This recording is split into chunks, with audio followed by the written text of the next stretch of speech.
Mike.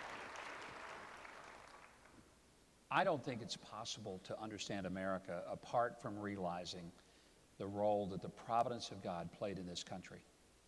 And I feel that if we try to explain America apart from his intervention, it's inexplicable. Our founders were geniuses. I believe they were more than just brilliant people. They were inspired. And the documents that they set forth for us to be governed by were remarkable in that they recognized our frailty by creating three equal branches of government, separate but equal, to provide checks and balances, because they knew if too much power was put in too few people, or even in one branch of government, we would end up with what we frankly ended up with, where rather than the people who controlled their government, a government would control the people. And the system was designed to prevent that, and one of the ways was to have these three branches of government very distinct, with limitations of their power, checked by the other two.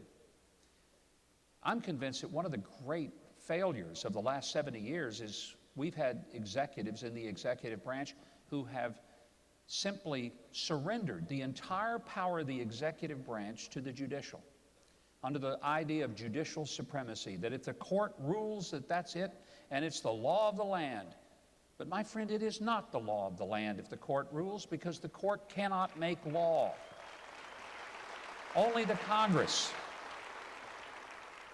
And I'm convinced that if the next president is unwilling to exercise the full responsibility of the executive branch as a check and balance against an overreaching judiciary, we will be continuing to live in an even worsening state of judicial tyranny, where we're not ruled by the elected representatives of the people, but we'll be ruled, as John Roberts so brilliantly and eloquently said in the same-sex marriage dissent, we will be ruled by 5 unelected lawyers.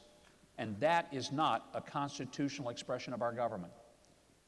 I'm convinced the next president should ignore the unconstitutional and illegal rulings of the courts, including that of same-sex marriage, because it is not the law of the land. It was a judicial overreach, and the next president should do what Jefferson, Jackson, Madison, and Lincoln all believe should be done. Ignore the court. Defy the court, because it is the constitutional, not right, the constitutional responsibility of the president to not allow that judicial branch to overreach. And as far as we've often, for many of us, we've fought the life issue since the 70s. For 42 years, we've been on the defense. And the fact is, it's time for us to quit being on the defense.